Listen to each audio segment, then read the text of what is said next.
അപ്പോൾ hello hi friends, ഇന്ന് എൻ്റെ ഹാപ്പി ബർത്ത്ഡേ ആണ്.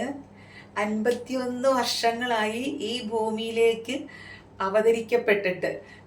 ഇതിനിടയിൽ സങ്കടങ്ങളും സന്തോഷങ്ങളും ടെൻഷനും എല്ലാം കൂടി നിറഞ്ഞ ഒരു ജീവിതം, നീണ്ട ജീവിതം ഇങ്ങനെ 51 വർഷമായിട്ട് ഞാൻ കണ്ടു, അനുഭവിച്ചു.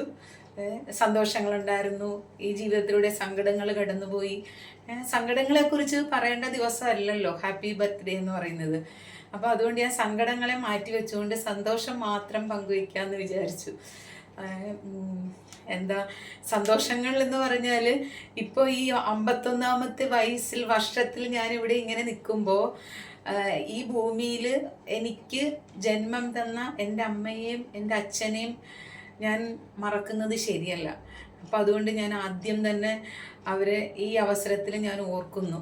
എനിക്ക് ഈ ഭൂമിയിലെ ഈ സുന്ദരമായ ഈ ലോകം കാണാൻ ഒരവസരം തന്നതിൽ എൻ്റെ അച്ഛനും അമ്മയ്ക്ക് ഞാൻ ഹൃദയം നിറഞ്ഞ നന്ദി പറയുന്നു. അവരെന്തായാലും ഇന്ന് എന്നോടൊപ്പം ഇല്ല. അച്ഛൻ എൻ്റെ 8 വയസ്സിൽ തന്നെ എന്നെ വിട്ടുപോയ ഒരാളാണ്. എൻ്റെ 36ാമത്തെ വയസ്സിൽ എൻ്റെ അമ്മയും പോയി. സങ്കടങ്ങൾ പറയരുതെന്നാണ്, എങ്കിലും ഇതിവിടെ പറയാണ്ടിരിക്കാൻ പറ്റില്ലല്ലോ. അപ്പം അതുകൊണ്ട് ഞാൻ അതങ്ങനെ പറഞ്ഞതാണ്. പിന്നെ എന്താ, അതിനുശേഷം ഒരു 21 വർഷങ്ങൾ, നീണ്ട 21 വർഷങ്ങൾ സ്കൂൾ ജീവിതവും ഹരിശ്രീ പഠനവും സ്കൂൾ ജീവിതവും പിന്നെ അതിനുശേഷം കോളേജ് കാലഘട്ടങ്ങളും എല്ലാം കഴിഞ്ഞു. ഒരു 21 വയസ്സായപ്പോഴേക്കും ആലപ്പുഴ എന്ന് പറയുന്ന ആ പട്ടണത്തിൽ നിന്നും ചേർത്തല എന്ന് പറയുന്ന ഈ പട്ടണത്തിലേക്ക് പറിച്ചു നടപ്പെട്ടു. അതിനുശേഷം എനിക്ക് 2 മക്കളുണ്ടായി. രണ്ടുപേരും ഇപ്പോൾ ഡോക്ടർമാരാണ്, ഡെൻറ്റിസ്റ്റാണ്. അപ്പം മോനിപ്പോൾ PG ചെയ്യുന്നു മലപ്പുറം മലബാർ ഡെൻ്റൽ കോളേജിൽ. മോള് എന്താ പറയണ്ടേ, അവൾ ഹൗസ് സർജൻസി കഴിഞ്ഞു. ഇനിയിപ്പോൾ ഒരാഴ്ചയും കൂടെ കഴിയുമ്പം വരും. എവിടെയെങ്കിലും ഒരു ക്ലിനിക്കിൽ നോക്കണം. പ്രാക്ടീസ് ഇല്ലാണ്ട് പുറത്തേക്കാണെങ്കിലും ഒന്നും പോകാൻ പറ്റില്ലല്ലോ. അപ്പോൾ അത് സന്തോഷമാണ്.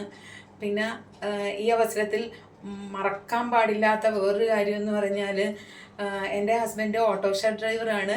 അപ്പോൾ ഓട്ടോ ഓടിച്ചിട്ട് തന്നെയാണ് എൻ്റെ 2 മക്കളെയും പുള്ളി ഡോക്ടർമാരാക്കിയത്. അതിൻ്റെ ഫുൾ ക്രെഡിറ്റും അദ്ദേഹത്തിന് തന്നെ ഉള്ളതാണ്. പിന്നെ അവരുടെ അഡ്മിഷൻ്റെ ടൈമിൽ കുറച്ച് നല്ല മനസ്സുള്ള ആളുകൾ കുറച്ച് ഫണ്ടൊക്കെ തന്ന് സഹായിച്ചിരുന്നു. അല്ലാതെ ബാക്കി എല്ലാ കാര്യങ്ങളും മോനിപ്പം BDS കഴിഞ്ഞു, PGക്ക് ചേർന്നപ്പോഴും, അല്ലെങ്കിൽ മോളിപ്പം ഹൗസ് സർജൻസി കഴിഞ്ഞു. ഇത്രയും വർഷങ്ങളിൽ ഈ വലിയൊരു കാലയളവ് മുഴുവനും അവർക്ക് എന്തെല്ലാം ആവശ്യങ്ങളുണ്ടായിരുന്നു, ഹോസ്റ്റൽ ഫീ ആണെങ്കിലും കോളേജിൽ ആവശ്യമായിട്ടുള്ള കാര്യങ്ങളാണെങ്കിലും എല്ലാം A to Z എന്ത് ആവശ്യങ്ങൾ ആ മക്കൾക്കുണ്ടായാലും എൻ്റെ ഹസ്ബൻഡ് തന്നെ, അവരുടെ അച്ഛൻ തന്നെയാണ് അവരെ പഠിപ്പിച്ച് ഈ ഒരു നിലയിൽ എത്തിച്ചത്. അതും എനിക്ക് സന്തോഷം തരുന്ന കാര്യമാണ്. പിന്നെ ഇതിനിടയിൽ എനിക്കൊരു നോവൽ എഴുതാൻ സാധിച്ചു. മേഘവർഷം എന്നായിരുന്നു കഥയുടെ പേര്. മേഘവർഷം ഇതൊരു പ്രണയകാവ്യം എന്നുള്ളത് കൂട്ടിച്ചേർക്കേണ്ടതാണ്, കാരണം അതൊരു പ്രണയ കഥയാണ്. പിന്നെ എന്താ പറയണ്ടേ, പിന്നെ സന്തോഷം എന്ന് പറഞ്ഞാൽ ആ കഥ പബ്ലിഷ് ചെയ്ത് കഴിഞ്ഞപ്പോഴേക്കും ഞാൻ പാലക്കാടിൻ്റെ പശ്ചാത്തലത്തിലാണ് ആ കഥ എഴുതിയിരുന്നത്. അപ്പോൾ ഈ കഥ എഴുതിയ സമയത്ത് എനിക്ക് ഈ പാലക്കാട് ഞാൻ പോയിട്ട് പോലും ഇല്ലെന്നുള്ളതാണ്. ഈ കഥ എഴുതിയതിന് ശേഷമാണ് എൻ്റെ അനിയത്തിയുടെ ഹസ്ബൻഡിൻ്റെ വീട് പാലക്കാട് ആണ് അദ്ദേഹത്തിൻ്റെ വീട്. അപ്പം ഞങ്ങളെല്ലാവരും കൂടെ അവിടെ പോയതുമൊക്കെ ഈ കഥ എഴുതിയതിന് ശേഷമായിരുന്നു. അപ്പോൾ ശരിക്കും പറഞ്ഞാൽ അപ്പോഴാണ് ഞാൻ ഈ പാലക്കാട് എന്താണെന്ന് ഞാൻ മനസ്സിലാക്കുന്നത് പോലും. അതിനു മുമ്പ് എനിക്ക് പാലക്കാട് എന്താണെന്ന് എനിക്ക് അറിയില്ല. സത്യം പറഞ്ഞാൽ എൻ്റെ പ്രകൃതി ഭംഗികളൊക്കെ പിന്നെ യൂട്യൂബിനകത്തൊക്കെ കാണുമ്പോൾ എനിക്ക് ഭയങ്കര ഇഷ്ടമാണ്. ഈ നൊസ്റ്റാൾജിയും പിന്നെ കുറേ പാട്ടും കുറേ പ്രകൃതി ഭംഗിയൊക്കെ ആസ്വദിക്കുന്ന ഒരാളാണ് ഞാൻ. അപ്പോൾ അതുകൊണ്ട് തന്നെ എനിക്ക് പാലക്കാടിൻ്റെ കൊല്ലങ്കോട് പോലെയുള്ള ഭാഗങ്ങളൊക്കെ ഇങ്ങനെ യൂട്യൂബിനകത്തൊക്കെ കാണുമ്പോൾ എനിക്ക് ഒരുപാട് സന്തോഷമാണ്. അപ്പോൾ അതൊക്കെ ശരിക്കും പറഞ്ഞാൽ എൻ്റെ കഥയിൽ കഥയിൽ പിന്നീട് എഴുതി വന്നപ്പോഴേക്കും പിന്നീട് എൻ്റെ കഥയിൽ അതെല്ലാം വന്നു എന്നുള്ളതാണ്. പക്ഷേ എങ്കിലും കഥ എഴുതി പൂർത്തീകരിക്കുവോളം എനിക്ക് ശരിക്കും പറഞ്ഞാൽ ഞാൻ പാലക്കാട് കണ്ടിട്ടില്ല. ജസ്റ്റ് എൻ്റെ ഇമാജിനേഷൻ മാത്രമാണ് എൻ്റെ കഥയിൽ ഞാൻ എഴുതി വെച്ചിരിക്കുന്നത്. അപ്പം ആ പാലക്കാടുള്ള ഒരു സ്കൂളിൽ, ഗവൺമെൻറ് സ്കൂളിൻ്റെ പേര് കുറച്ച് വലിപ്പം കൂടിയതായതുകൊണ്ട് എനിക്കിപ്പോൾ ഇവിടെ പറയാൻ കിട്ടുന്നില്ല. ഗവൺമെൻറ് സ്കൂളാണ്. അപ്പോൾ അവിടെ എൻ്റെ മേഘവർഷം എന്ന് പറഞ്ഞ കഥയും അവിടുത്തെ സ്കൂൾ ലൈബ്രറിയിലുണ്ട്. അതിനൊരു അവസരം കിട്ടിയത് അനിയത്തിയുടെ ഹസ്ബൻഡിൻ്റെ അനിയൻ്റെ കുട്ടി ആ സ്കൂളിലാണ് പഠിക്കുന്നത്. അപ്പോൾ ആ കുട്ടിയുടെ ബർത്ത്ഡേക്ക് ആ കുട്ടി ലൈബ്രറിയിലേക്ക് പ്രസൻറ്റ് ചെയ്താണത്. എനിവേ എന്തായാലും കുട്ടിക്കാലത്ത് എപ്പോഴോ ലൈബ്രറികളിൽ പോയിട്ട് ഒരുപാട് പ്രശസ്തരായ ആളുകളുടെ ബുക്ക് ഞാൻ പേരൊക്കെ എഴുതി ആ ബുക്കൊക്കെ എടുത്ത് വീട്ടിൽ കൊണ്ടുപോയി വായിച്ചിരുന്നൊരു കാലം ഉണ്ടായിരുന്നു.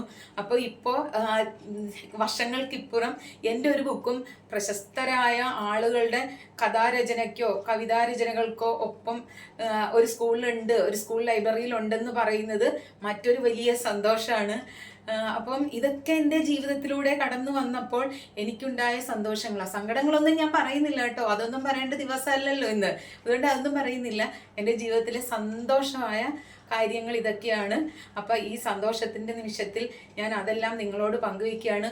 എല്ലാം പങ്കുവച്ചിട്ടുള്ള കാര്യങ്ങളാണ്.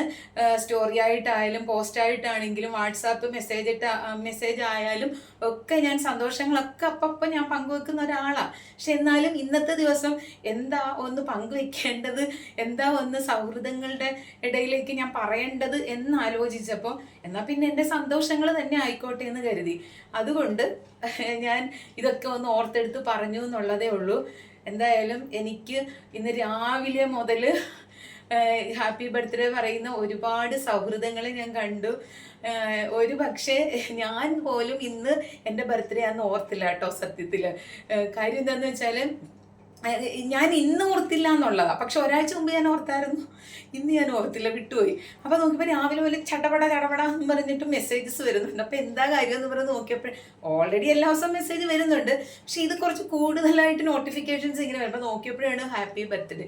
അയ്യോ, അപ്പോഴാണ് ഓർത്ത ഹാപ്പി ബർത്ത്ഡേ ആണല്ലോ എന്നുള്ളത്. അപ്പം എന്തായാലും എന്താ പറയണ്ടേ, കുറേ ദിവസങ്ങളായിട്ട് കുറേ ദിവസങ്ങളെന്ന് പറയാൻ പറ്റില്ല, കുറേ ദിവസങ്ങളായിട്ട് സന്തോഷത്തിൻ്റെ മൂഡിലായിരുന്നു. അപ്പം ആ ഒരു സന്തോഷം എന്നും നിലനിൽക്കാൻ വേണ്ടിയിട്ട് എൻ്റെ എല്ലാ ഫ്രണ്ട്സിൻ്റെയും മനസ്സറിഞ്ഞ അനുഗ്രഹം ഉണ്ടാവണം, പ്രാർത്ഥനകൾ ഉണ്ടാവണം. എനിക്കറിയാം എല്ലാവർക്കും അവരവരുടെ പ്രശ്നങ്ങൾ പറഞ്ഞ് തീർത്തിട്ട് മറ്റുള്ളവരുടെ പ്രശ്നങ്ങൾക്ക് വേണ്ടി പ്രാർത്ഥിക്കാനുള്ള സമയമൊന്നും ഇല്ലെന്ന്. എങ്കിലും നിങ്ങളുടെ പ്രാർത്ഥനകൾ എൻ്റെ മുഖമെങ്കിലും ഒന്ന് ഓർത്ത് വെച്ചേക്കണേ എന്നൊരു റിക്വസ്റ്റ് ഉണ്ട്.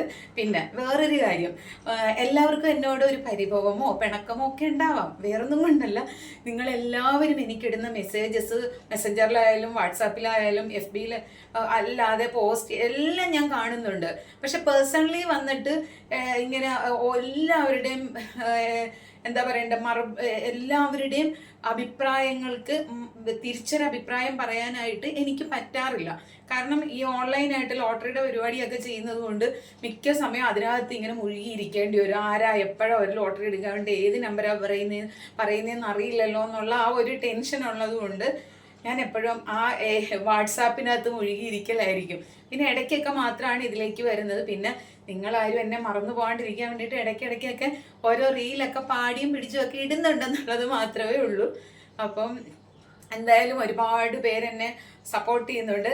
11,000 ഫ്രണ്ട്സ് ഉണ്ട്, പക്ഷേ അതിൻ്റെ ഒരു 10,000-ൽ 1 പേരെ എന്നെ ഫോളോ ചെയ്യുന്നുള്ളെന്നുള്ള എനിക്ക് വ്യക്തമായിട്ടറിയാം. കാരണം എന്നെ നല്ലതായിട്ട് എല്ലാ ദിവസവും ഞാൻ പ്രതികരിച്ചില്ലെങ്കിൽ പോലും എനിക്ക് എല്ലാ ദിവസവും ഗുഡ് മോർണിംഗും ഗുഡ് നൈറ്റും അയക്കുന്ന ഒരുപാട് സൗഹൃദങ്ങളുണ്ട്. അവരെല്ലാവരെയും ഞാൻ എല്ലാ ദിവസവും കാണാറുണ്ട്. പക്ഷേ എനിക്ക് തിരിച്ച ഒരു പ്രതികരണം എനിക്ക് തരാൻ പറ്റാറില്ല. അതിലൊക്കെ ഞാൻ ശരിക്കും പറഞ്ഞാൽ ക്ഷമ ചോദിക്കുന്നു. ആർക്കും എന്നോട് പരാതികളോ ഒന്നും ഉണ്ടാവരുത്. കിട്ടുന്ന സമയത്തൊക്കെ എന്തെങ്കിലുമൊക്കെ എപ്പോഴെങ്കിലുമൊക്കെ ഒന്ന് പ്രതികരിക്കാൻ പറ്റുന്നു എന്നുള്ളതേ ഉള്ളൂ.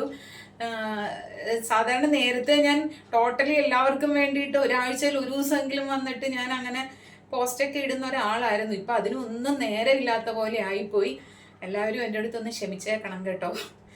അപ്പോൾ ഓക്കെ, ഇത്രയേ ഉള്ളൂ. എനിക്ക് ഹാപ്പി ബർത്ത്ഡേ പറഞ്ഞ എല്ലാവർക്കും ഇനി പറയാൻ എനിക്ക് ഇനിയും ഹാപ്പി ബർത്ത്ഡേ പറയാൻ ആൾക്കാരുണ്ട്. അപ്പം അവർക്കും കൂടെ ചേർത്തിട്ട് നേരത്തെ തന്നെ ഒരു ബിഗ് താങ്ക്സ്. ഓക്കേ.